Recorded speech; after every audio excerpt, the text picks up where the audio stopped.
Anyone can sell electronics. At Electronics Expo, they do more than sell products. They design, install, and support complete technology solutions. From home theaters and whole home audio to lighting, shades, automation, networking, security cameras, and premium entertainment systems. For over 22 years, they've helped thousands of homeowners experience technology at its very best. See the difference for yourself. Visit their Wayne or Paramus stores in New Jersey or shop now at electronicsexpo.com. Listen, all you New Yorkers. Taxi! Okay, we're looking around. This is the 77 WABC minicast. There are some U.S. strikes on Iran after Iran hit 3 cargo ships yesterday, tried to. Who better than KT McFarland, John, to give us the very latest? KT, what are you hearing? Well, there are 2 things that are happening. One, we've rescinded the ability for Iran to sell oil. What that means is if Iran is selling oil, the money is going into an escrow account. Iran's not going to get the money.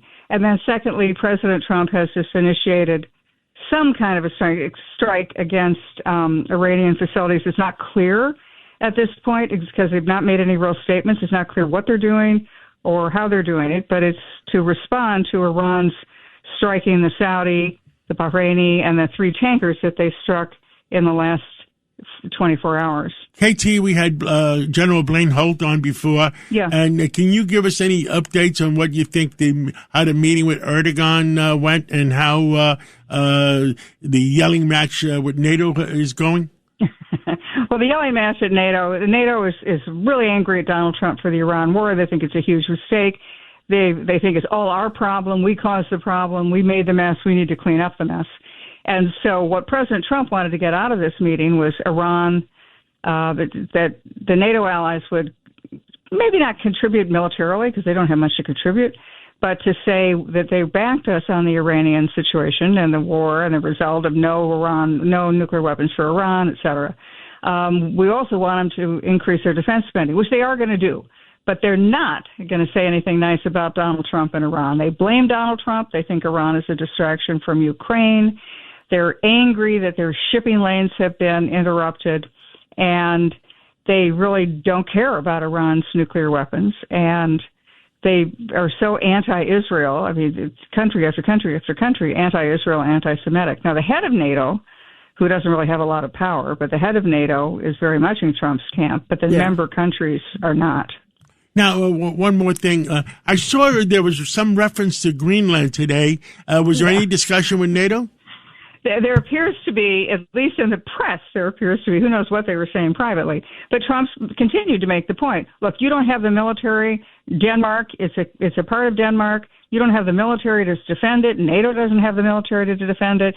And yet Greenland is essential to our national security because any missiles coming from China, from Russia, from North Korea, all go over Greenland.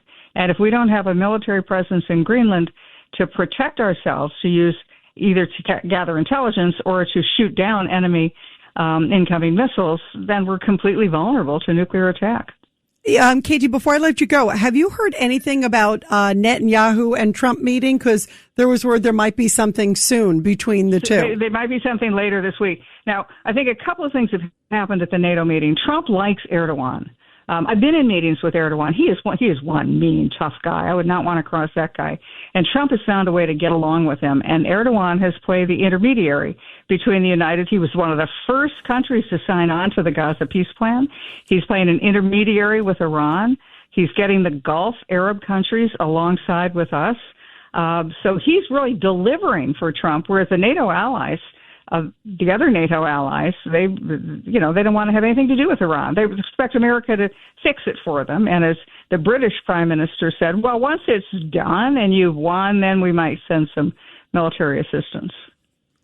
Well, thank you so much, KT. And let's see, we'll call you in tomorrow, too, to find out, get any updates. I'm sure it's going to be an interesting NATO meeting.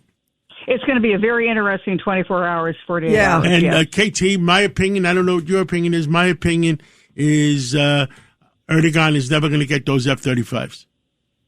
There may be some delays. Erdogan is going to have to probably give a lot more to get those F-35s than he's given to date. We'll see. KT, thank you for joining us so with the much. breaking news. We love you, KT. Thank you. Thank you.